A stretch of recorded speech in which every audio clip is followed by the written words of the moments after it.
amigas y amigos? ¿Cómo les va? Sean ustedes bienvenidos una vez más.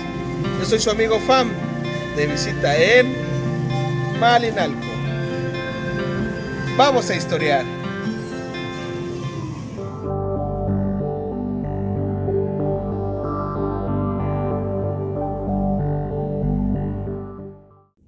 El nombre de Malinalco se compone de Malinali, planta gramínea llamada zacate del carbonero, de Xochitl, flor, y de Co, en. Por lo tanto, significa donde se adora a Menalxóchitl, la flor de Malinali. Se localiza hacia el sur occidental del Estado de México.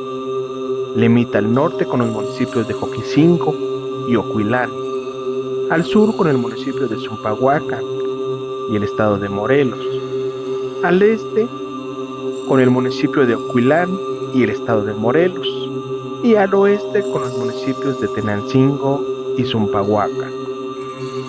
Los primeros poblamientos en la región de Malinalco se registran en la época del posclásico temprano y el inicio del tardío, época de movimientos de pueblos en el altiplano y de otras naciones procedentes de la frontera norte de Mesoamérica. La noticia más antigua de Malinalco es cuando fue colonizado por un grupo culhua, encabezado por Cuautepexpetlatzin, que se acababa de establecer en Culhuacán. Aquel se considera que se dio en el siglo XII, cuando los toltecas ocupan Culhuacán en la cuenca del Valle de México.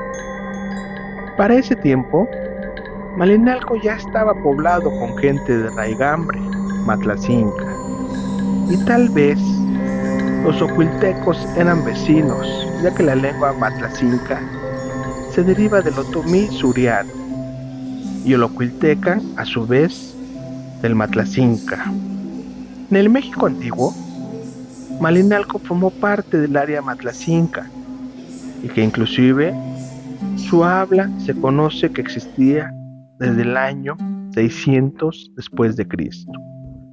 A Malinalco llega el monarca chichimeca Xolotl, esto en el año Sebekbat, rey que con un gran contingente pobló, repartió territorios, y muchos de ellos ocupados antes por los toltecas, quienes estaban en plena decadencia. Asimismo, Xolotl entregó los territorios a sus nobles. ¿Y de qué manera los chichimecas fueron poblando vastas regiones? Al cabo de un periodo de cierto entendimiento entre los aztecas y los malinalcas, posteriormente en 1476, los aztecas bajo el mando de Axayacatl sojuzgaron a los pobladores vecinos de Tenochtitlan. A la llegada de los españoles, Malinalco se comportó contrario a esta invasión y conquista. Andrés de Tapia tuvo el encargo de hacer rendir a los de Malinalco y Ocuilán después de la Noche Triste. La tierra recién pacificada se organizaría en el régimen de encomiendas. En Malinalco, las primeras fueron otorgadas a Cristóbal Rodríguez de Ábalos y a la corona. Fue Cristóbal Rodríguez, encomendero ejemplar, quien influyó en la tarea de evangelizar y apoyar para la edificación del convento. Los franciscanos, primeros encargados de la trascendente tarea misionera a partir de 1524, fueron recorriendo las tierras recién conquistadas. En 1526, el arribo de los dominicos amplía la red evangelizadora, pero sería hasta la llegada de los agustinos, en 1533, la última orden en llegar, y a ella se le designó Malinalco, ya que estos frailes se instalan en esa red misionera, cerrando los huecos territoriales que les había dejado a los franciscanos y los dominicos. Los agustinos se dirigieron primero a Ocuilán, fundación que se contempla con la de Malinalco, después de la reunión o capítulo 1540. Esto conforme a las reglas que establecían que el costo de los monasterios sería asumido en su mayor parte por el encomendero, en este caso por Cristóbal Rodríguez. Altruismo que les es reconocido, dándole al monasterio de Malinalco el nombre inicial de San Cristóbal, ahora del Divino Salvador. La iglesia convertida en parroquia contó con apoyo en la atención a los feligreses, gracias a la erección posterior de capillas.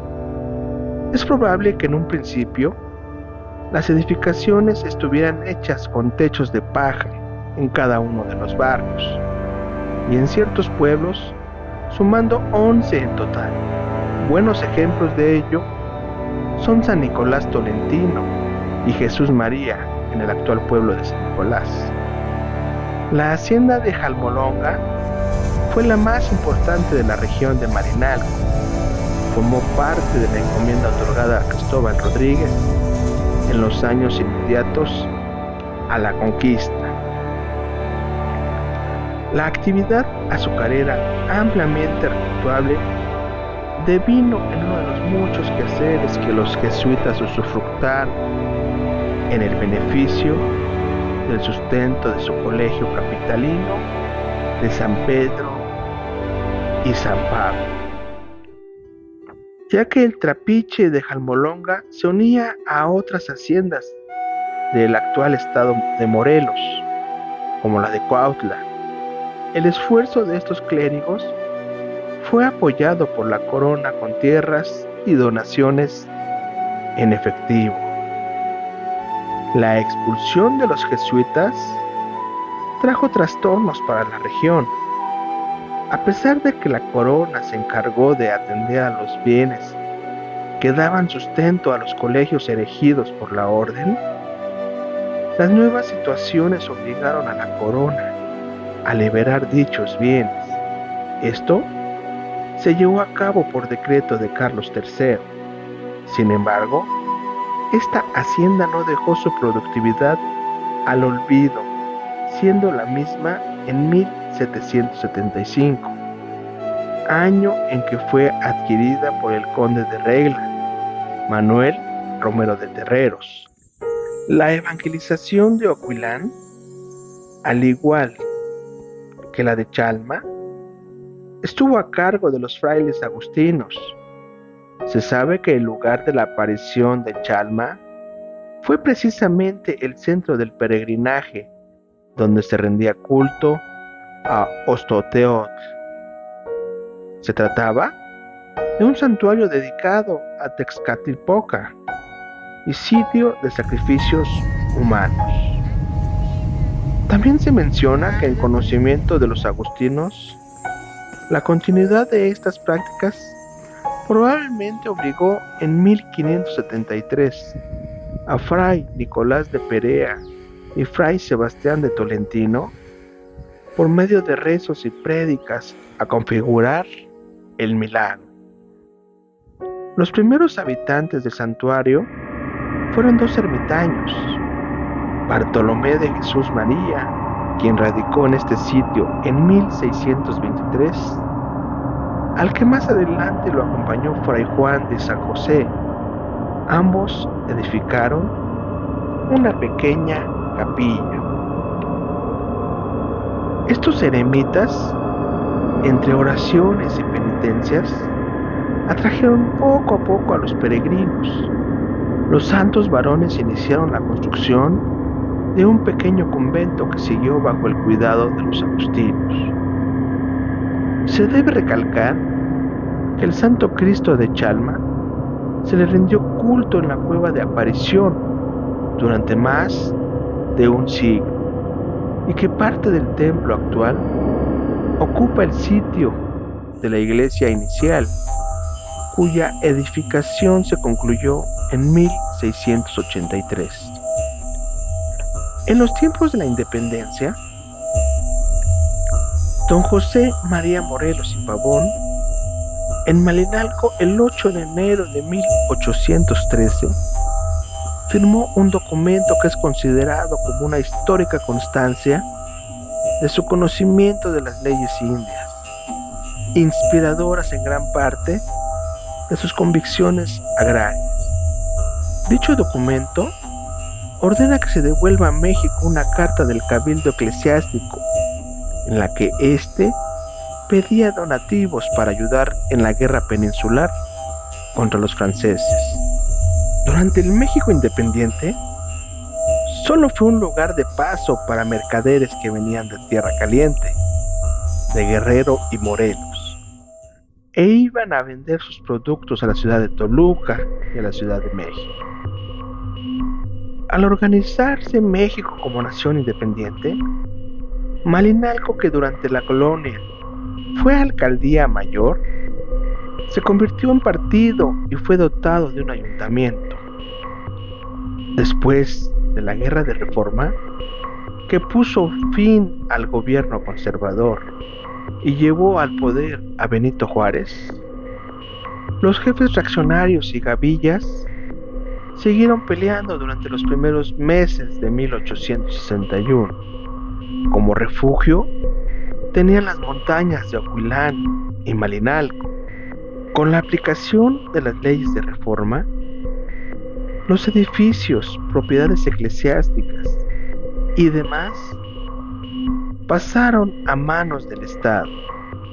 En toda la República se aplicó la ley de desamortización de bienes eclesiásticos y en Malinalco los conventos agustinos continuaron funcionando a la comunidad, pero su dueño era, sin duda, el Estado.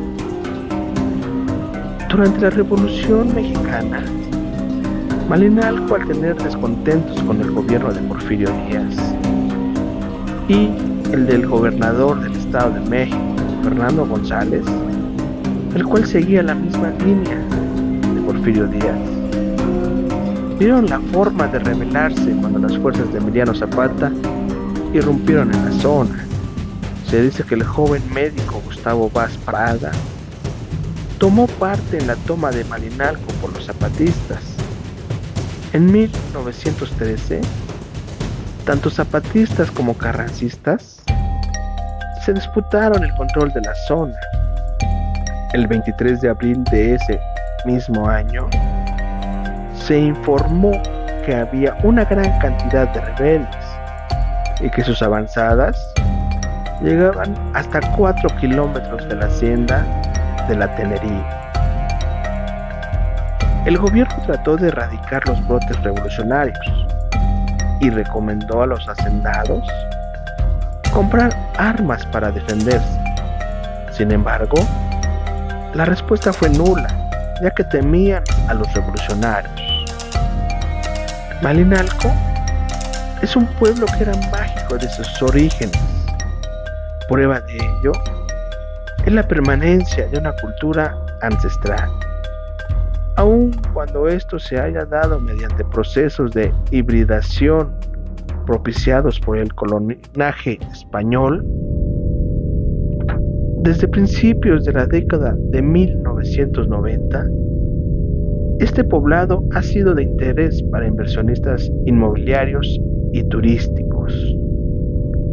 Posteriormente, en un México que podríamos llamar moderno, se descubre el potencial de su belleza paisajística y se instala un elegante y exclusivo club de golf, destino de élites toluqueñas y de la Ciudad de México. A partir de ese momento, Malinalco inicia un proceso de transformación paulatino.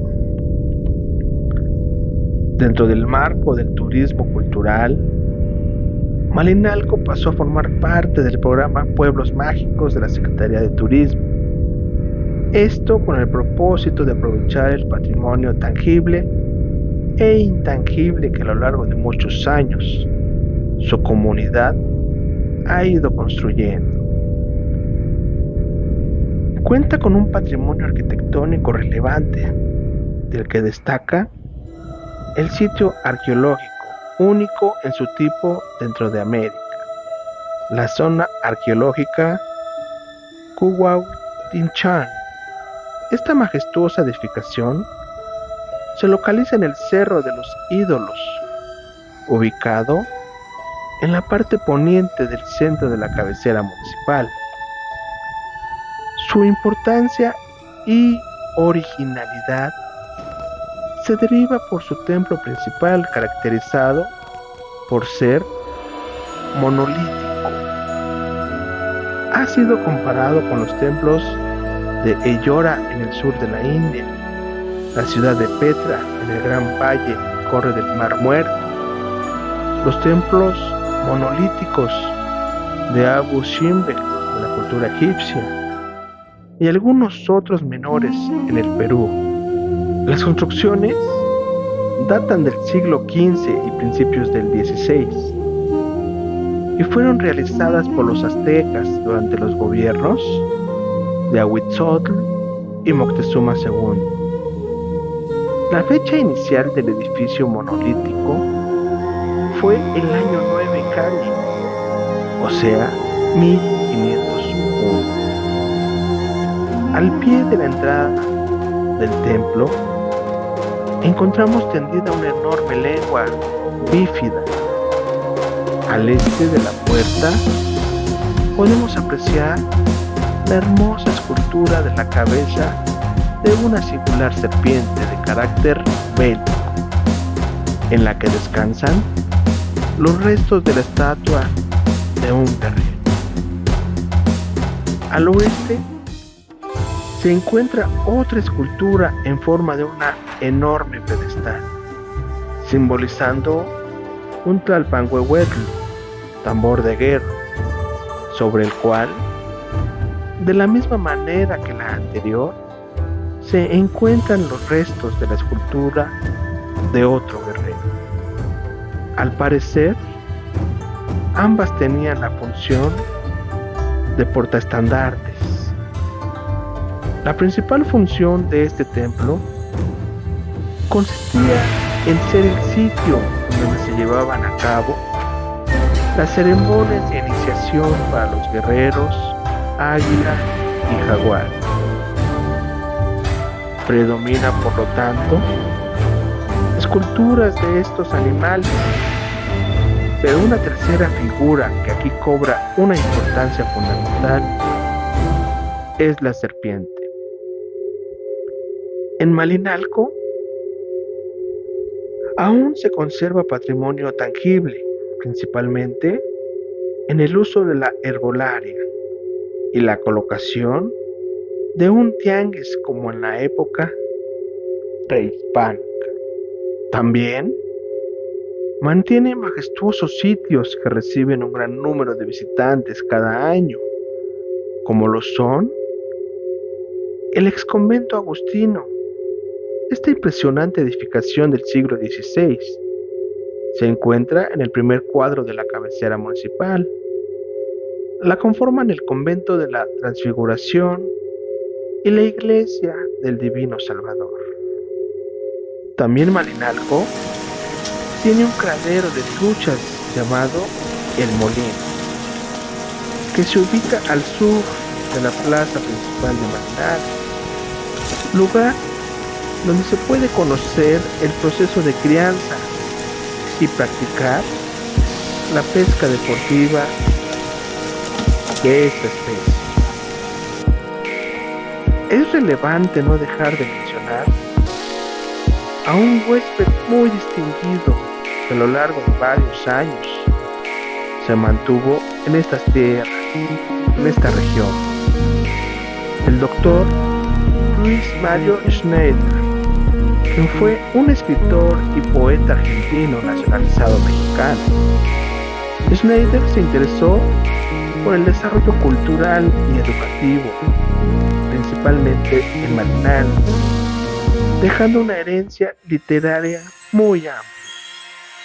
Quien falleció el 18 de enero de 1999 en Tenancingo, Estado de México.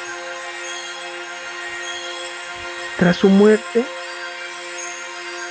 sus propiedades fueron donadas a la Universidad Autónoma del Estado de México. Y en el lugar, esta universidad construyó su primer museo extramuros, nombrado Dr. Luis Mario Schneider, y dedicado a la difusión de la riqueza natural y cultural del sitio. Concebido en colaboración con el Ayuntamiento de Malinalco, el Instituto Mexiquense de Cultura y el Centro del Instituto Nacional de Antropología e Historia del Estado de México. Actualmente, Malinalco es un pueblo único de encanto ancestral, de calles empedradas, historia, casas multicolor, hechas de adobe y tradición prehispánica. La tranquilidad que provocan sus paisajes lo convierte en un destino ideal para el descanso y la reflexión. Malinalco es un pintoresco pueblo de museos, tranquilidad, truchas, nieve, y donde el tiempo transcurre lento y silencioso. Las flores brotan de las paredes de sus casonas, de los templos, y muestran los diferentes barrios en que se trazó este pueblo.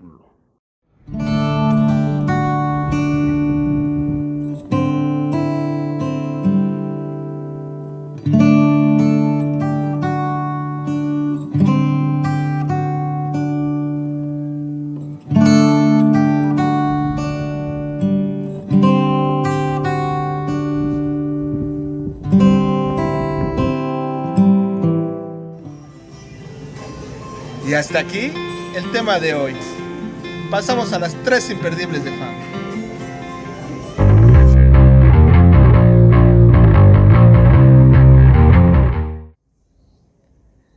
En tiempos de la Guerra de Independencia, Malinalco en 1813 tuvo la estancia de don José María Morelos y Pavón.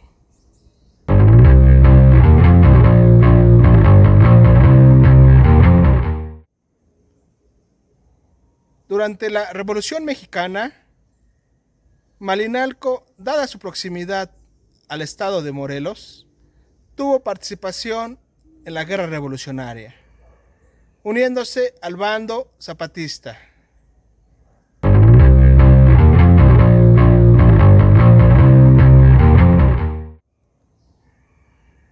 En 1826, Malinalco fue ratificado como municipio y en el año de 2010 fue nombrado Pueblo Mágico de México. Yo soy tu amigo Fam. Ponme un like o déjame algún comentario. Nos vemos la próxima.